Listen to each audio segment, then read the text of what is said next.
Happy Tuesday, Sabine Gideon here. I am here with the leadership lesson of the week.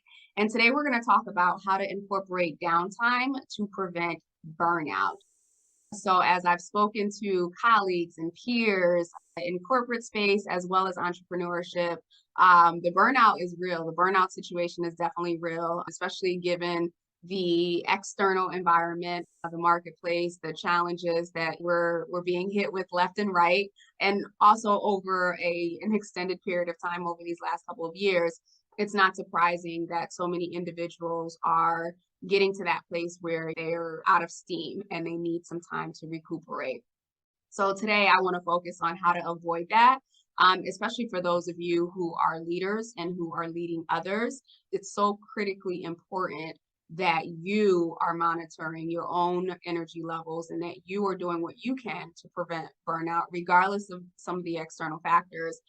Because as we know, if you're down, if you're at that space, you better believe that you modeling that behavior has trickled down into your organization and it is impacting or will start to impact your team. So we're going to talk about downtime and how to actually put it into action. If you're anything like me, and this is not a judgment at all, you're a type A, you're highly driven, ambitious, achievement oriented, you want to spend your time focused on outcomes and achievements. And in addition to that, the thought of downtime may feel like, oh my gosh, I'm being lazy, or I'm being unproductive, or I'm literally wasting time. Well, that's not the truth. The truth is creating some downtime in your schedule and your calendar, whether that be daily, weekly, monthly, whatever the case may be, is really a way to help avoid or prevent burnout and fatigue. So a couple benefits to incorporating downtime in your regular schedule is that it rejuvenates you. It allows your brain some space to rest. If you're anything like me, my brain does not turn off except for when I'm sleeping. And I doubt that it even turns out then. I doubt that I give it a break then. But it also frees up space for you to be creative. It gives you the opportunity and the room to connect with your family, your loved ones, your friends.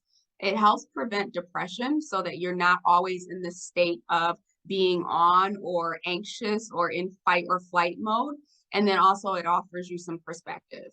And so when we think about downtime, think about it in the sense of this is my time, right? Whether I'm carving out an hour or I'm carving out a couple hours a day or a week to really get out of the fast lane, right? And to step into this place where I can just be. I don't have to do, and I can just be. Being might look like just spending time with your friends and your family. It might look like focusing on your hobbies. For me, that space and that time is my puzzles or a nap. Those are my favorite downtime activities. It also gives you time to connect with nature, being outside in your environment, and just gives you the space to connect with your true self. Because at the end of the day, we work so hard, right? We work so hard in our organizations and our businesses. We work hard to support our team, our staff. We work hard to support those in our family or in our household. We need time and space to be able to support those, but we can only do that when we are at full capacity. And so the thing that I would share is that if you are finding yourself in this place where you are always on and you have not yet created downtime for yourself, think about what am I doing all of this for, right? At the end of the day, what is the why? What is the ultimate why? And for most of us, and I'm just going to go on assumption here, for most of us, it's the people that we care about. It's a greater purpose. It's a greater mission. And so if that is your why, if that is your anchor, you want to create space for you to have this downtime so you can continue to work towards that mission or so that you can continue to be there for your family and your relatives.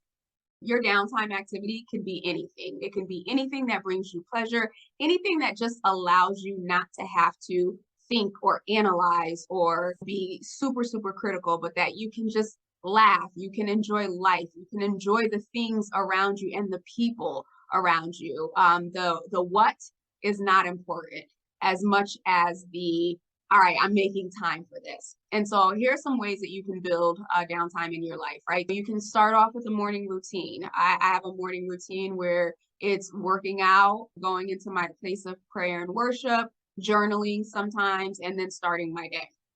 So for you, it could be on a daily basis, journaling, meditating, reading, going out for a walk, exercising, just spending time with your family. I spoke with someone recently and they said the best part of their morning was being able to sit and have breakfast with their family.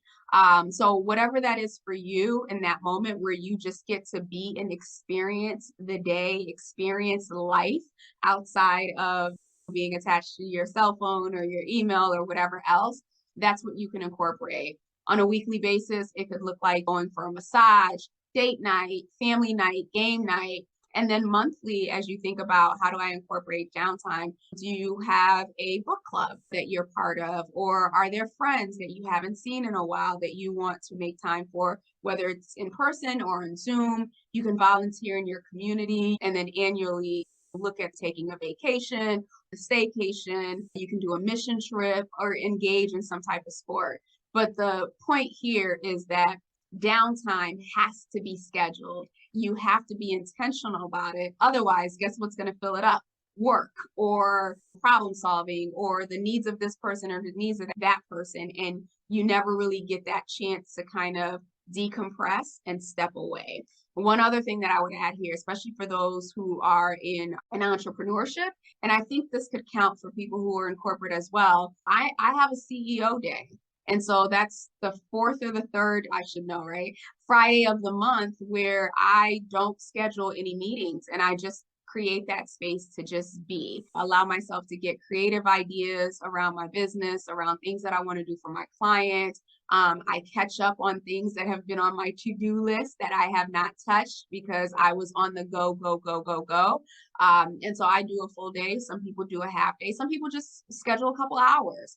Whatever that looks like for you, my encouragement here is to be intentional, right? Actually schedule whatever this downtime is going to look like, whatever this activity is going to look like for you in your calendar, daily, weekly, monthly.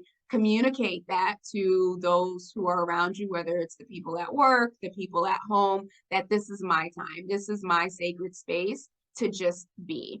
And you will find that the more that you create those opportunities for yourself to just get refueled so that you can go longer, right? And it doesn't have to be this push through, and it doesn't have to be this fight against yourself, against your body, and against your own mind to achieve something. You will find that you will have the energy, you will have the stamina to continue to move forward. And not only that, going back to what I said before, you will be modeling for your team and modeling for those who may be your peers, for those around you, of what it actually looks like to be productive, what it looks like to get stuff done, but still create space for yourself, for your own well-being, and for your own wellness.